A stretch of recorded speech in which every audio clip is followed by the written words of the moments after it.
Merci d'être avec nous sur Al24 News au sommaire de l'actualité de ce mardi 13 janvier. L'entité sioniste fait de nouvelles victimes dans la bande de Gaza où 6 Palestiniens sont tombés en martyrs suite à l'effondrement de leurs habitations sous l'effet des intempéries.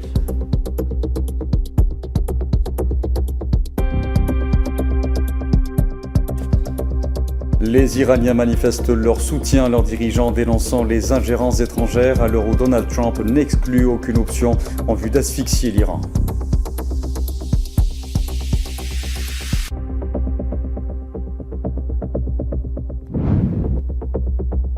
En France, faute d'accord trouvé en fin d'année, le projet de budget de l'État revient dans l'hémicycle de l'Assemblée nationale sans majorité en vue et avec en toile de fond un recours au 49.3. Moment décisif pour le Premier ministre Sébastien Lecornu, de nouveau sous la menace d'être censuré.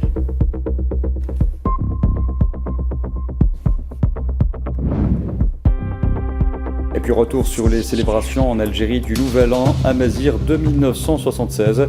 Que ce soit à l'intérieur du pays ou à l'étranger, les Algériens perpétuent les traditions et entretiennent le patrimoine d'une Algérie plurielle, unie et indivisible.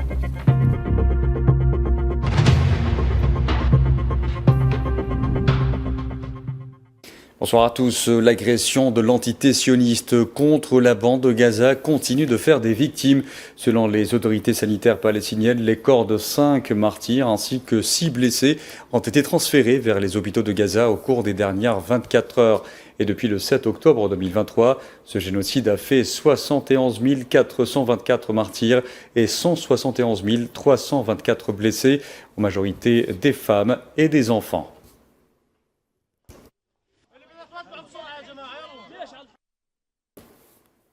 6 Palestiniens sont tombés en martyrs suite à l'effondrement sous l'effet des intempéries et des pluies de bâtiments et de maisons déjà endommagées par l'agression sioniste dans la ville de Gaza. Les victimes ont été recensées près des chalets à l'ouest de la ville et à proximité de la rue Al-Thawra en raison des conditions météorologiques orageuses.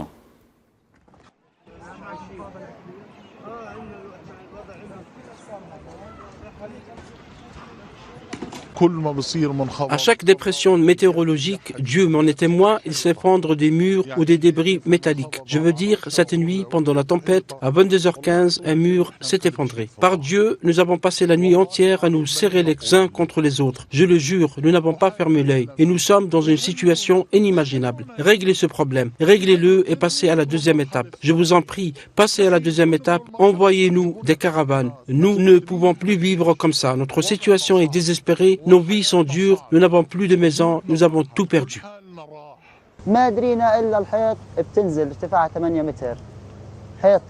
Nous n'avons rien compris jusqu'à ce que le mur commence à s'effondrer. Un mur de 8 mètres de haut, un solide mur en béton. À cause de la vitesse et de la force du vent, le mur s'est écroulé sur nous, sur 3 tentes. Un vieil homme âgé de 73 ans est tombé en martyr. Sa famille également. Il ne restait plus que la fille et sa mère dans la famille, ce qui signifie que toute la famille a été raillée de l'état civil. Une jeune fille qui était avec nous a été blessée. Elle souffre d'une fracture et sa blessure est grave. La nuit dernière, je n'ai jamais rien vu de pareil. Je n'ai jamais rien vu de pareil en temps normal. Nous étions en train de nous noyer. Nos vêtements étaient trempés. Nous n'avions plus rien à nous mettre. Nous sommes des enfants. Nous voulions... Nos 2 matelas étaient trempés. Nos couvertures étaient trempées. Nos oreilles étaient trempées. Notre tente était pleine d'eau. Un enfant palestinien est décédé ce mardi à Deir el-Balah, dans le centre de la bande de Gaza, en raison du froid glacial. Les tempêtes et le froid intense dans la bande de Gaza ont causé le décès de plus de 16 personnes. Ces chiffres reflètent la gravité de la situation humanitaire, en particulier pour les enfants et les personnes déplacées vivant dans des abris de fortune mal équipés pour résister au froid.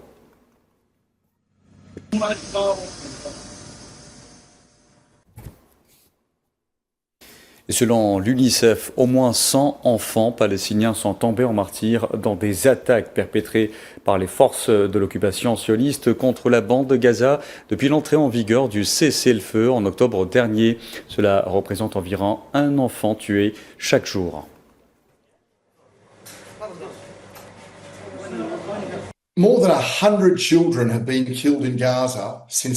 Plus de 100 enfants ont été tués à Gaza depuis le cessez-le-feu début octobre 2025. Cela représente environ un garçon ou une fille tués chaque jour pendant le cessez-le-feu. La vie à Gaza reste donc suffocante, la survie toujours précaire. Si les bombardements et les fusillades ont ralenti, voire diminué pendant le cessez-le-feu, ils n'ont pas cessé. Ce que le monde appelle aujourd'hui le calme serait considéré comme une crise partout ailleurs.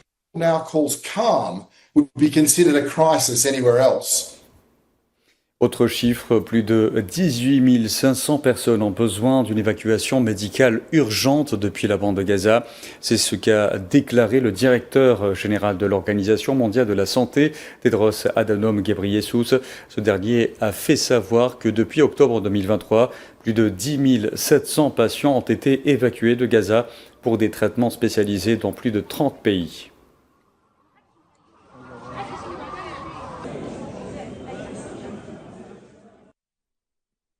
Les Nations Unies ont indiqué par ailleurs que la situation humanitaire dans la bande de Gaza demeure critique, les conditions météorologiques extrêmes compromettant les progrès réalisés par l'aide humanitaire, soulignant que le nombre total de cas de malnutrition aiguë recensés en 2025 s'élève à près de 95 000.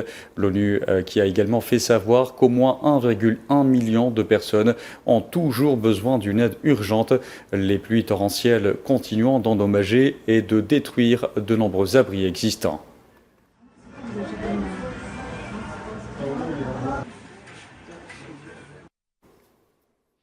Et dans l'actualité aussi, la force intérimaire des Nations Unies au Liban, la FINUL, a indiqué qu'un char de l'entité sioniste avait tiré à proximité de ses casques bleus, dénonçant une grave violation d'une résolution du Conseil de sécurité de l'ONU. La FINUL a à plusieurs reprises signalé des tirs sionistes à proximité de son personnel ou en sa direction ces derniers mois.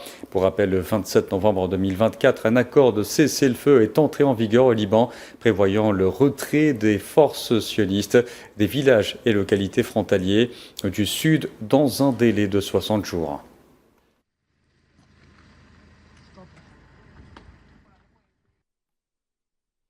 Au Soudan, cette fois, au moins 32 personnes ont été tuées et 86 autres blessées hier dans le centre et le sud du pays lors de frappes de drones lancées par les forces de soutien rapide. L'attaque a visé une base militaire de la ville de Sinja dans l'état de Sinar, dans le centre du Soudan. Pour rappel, le Soudan est plongé dans un conflit meurtrier opposant l'armée au FSR depuis avril 2023, faisant des milliers de morts et provoquant le déplacement de millions de personnes.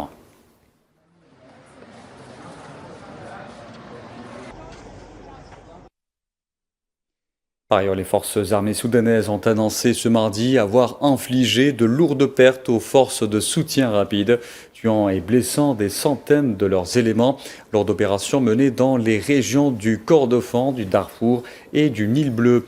L'armée soudanaise a aussi réaffirmé qu'elle poursuivait l'élargissement des périmètres de sécurisation autour des villes et des sites stratégiques et qu'elle restait déterminée à repousser les forces de soutien rapide et à les éliminer du pays.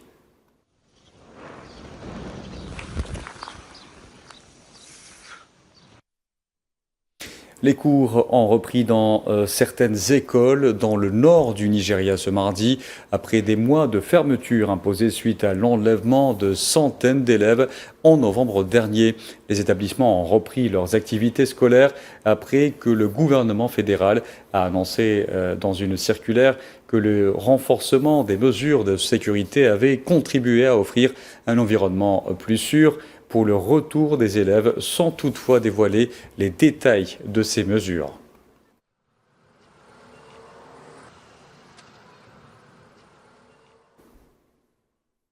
La directrice exécutive du Programme alimentaire mondial des Nations Unies, Cindy McCain, a exhorté les dirigeants mondiaux à agir pour mettre un terme aux famines provoquées par l'homme au moment où les acteurs humanitaires sont confrontés à des risques toujours plus élevés et à des contraintes de ressources particulièrement importantes. Selon les prévisions mondiales du PAM pour 2026, près de 318 millions de personnes sont touchées par une crise alimentaire aiguë ou pire.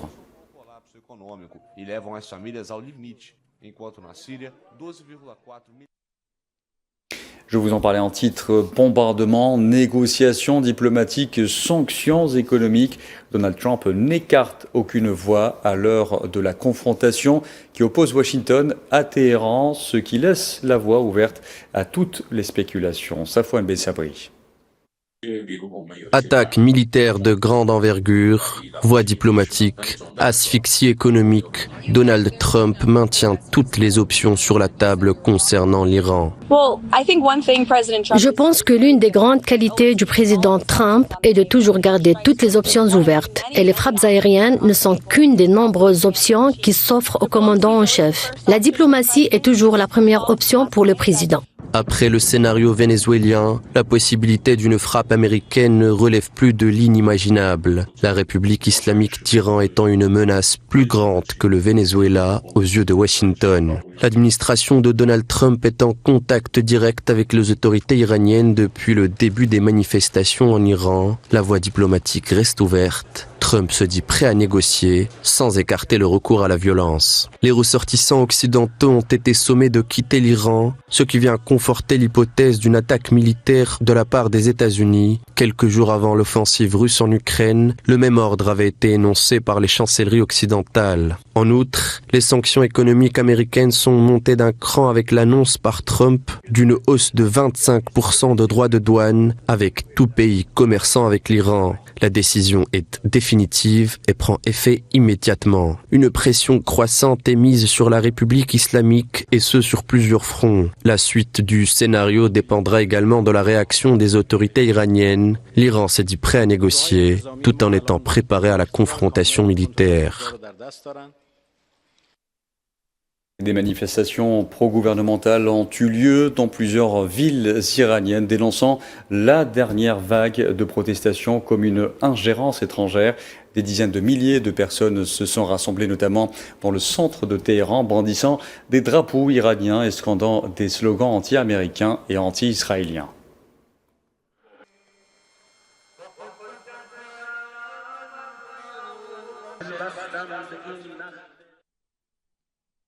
Les Iraniens vivant et travaillant en Chine, cette fois, suivent également de près la situation dans leur pays, car les tensions s'intensifient en Iran depuis 2 semaines à Pékin. Les Iraniens ont exprimé leur inquiétude pour leurs familles et ont appelé à la stabilité sans ingérence extérieure.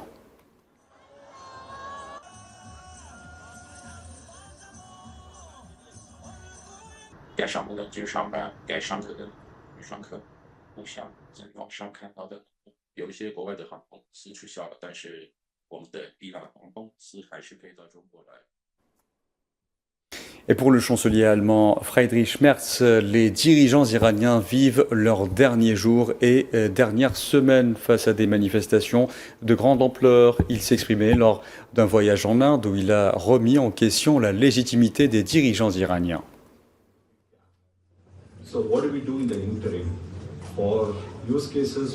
Mich besorgen im Augenblick die Nachrichten über eine immer höhere Gewaltbereitschaft. Je suis préoccupée par les informations faisant état d'une recrudescence des violences perpétrées par la police, les soi-disant gardiens de la révolution en Iran contre leur propre population. Je saisis cette occasion pour appeler une nouvelle fois le régime des mollahs à mettre immédiatement fin à ces violences. Si un régime ne peut pas se maintenir au pouvoir que par la violence, alors il est de ce fait condamné. Je pense que nous assistons actuellement aux derniers jours et aux dernières semaines de ce régime. Pendant ce temps, l'Union européenne discute de sanctions supplémentaires contre l'Iran. La chef de la diplomatie européenne, Kaja Kallas, l'a annoncé depuis une visite à Berlin.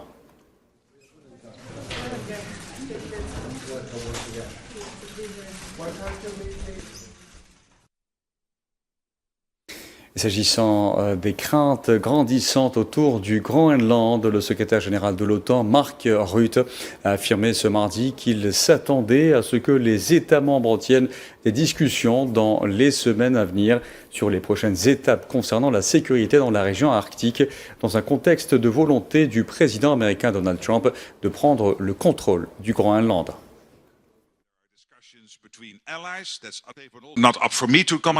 Au sein de l'OTAN, nous sommes tous d'accord. Pour la protection de l'Arctique, nous devons collaborer. Et c'est précisément ce que nous faisons. Bien entendu, je ne commente jamais les discussions entre alliés. Cela ne relève pas de ma compétence, mais je peux vous assurer qu'il existe un consensus total sur la nécessité d'évaluer l'urgence de la situation sécuritaire, non seulement en mer Baltique, non seulement sur le plan oriental, mais aussi dans l'Arctique. Lors du sommet qui s'est tenu, nous nous concentrons évidemment sur l'Arctique. Nous travaillons tous ensemble. À la direction de la France, faute d'accord trouvé en fin d'année, le projet de budget de l'État est revenu ce mardi dans l'hémicycle de l'Assemblée nationale sans majorité en vue et avec en toile de fond un recours au 49.3 qui paraît de plus en plus difficile à éviter. Un moment décisif pour le Premier ministre français Sébastien Lecornu, de nouveau sous la menace d'être censuré et qui joue sa crédibilité. Faisal Mataoui. La France s'enfonce dans une crise économique, sociale et politique.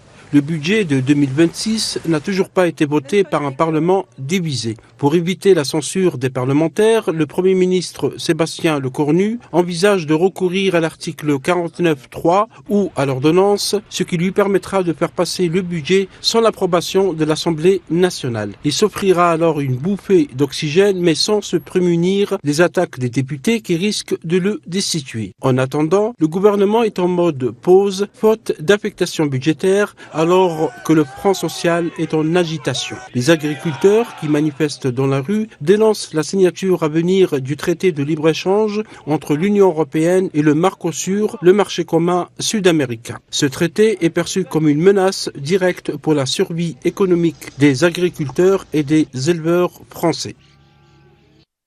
Tous les experts tirent la sonnette d'alarme. La France, 7e puissance économique mondiale, compte 9,8 millions de personnes vivant sous le seuil de la pauvreté, soit plus de 15% de la population. Environ 25% des Français déclarent sauter régulièrement des repas faute de moyens financiers, selon une étude récente. Et les chiffres de l'économie sont encore alarmants. Le déficit du budget s'est établi à 155 milliards d'euros fin novembre 2025, selon des données publiées par le ministère de l'économie. La dette publique est, elle, astronomique. Elle a franchi le seuil des 3 400 milliards d'euros fin 2025. Le ratio de cette dette pourrait dépasser 115% du PIB durant cette année. Devant cette situation inquiétante, la classe politique, particulièrement la droite dure et l'extrême droite, préfère botter en touche et orienter les regards vers d'autres questions comme celle des 3 I, islam, immigration, insécurité. Et comme souligné, plus de 350 tracteurs mobilisés par des agriculteurs en colère ont stationné ce mardi devant l'Assemblée nationale française à Paris en signe de protestation, notamment contre la signature du traité Union européenne-Mercosur prévu samedi.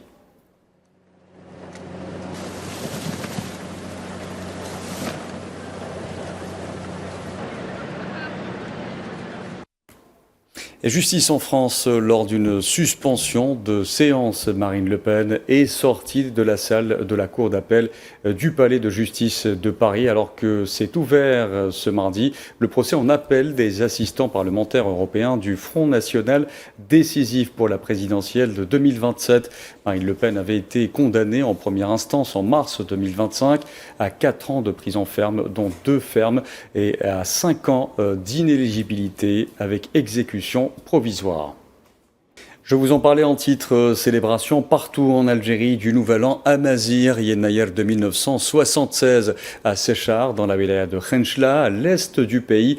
Hommes, femmes et enfants ont pris part aux préparatifs et aux festivités, perpétuant ainsi des traditions transmises de génération en génération. Immersion au cœur de cette célébration avec Fella El Aili. À Séchar, dans la wilaya de Khenchla, les célébrations de Yennayer ont commencé dès les premières heures de la journée.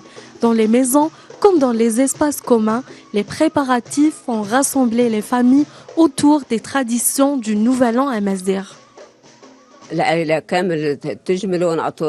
Toute la famille se rassemble ainsi que nos voisins. Nous nous rassemblons et préparons des plats comme des cherchoucha, al-barboucha, al-zrawa ou al-tammina.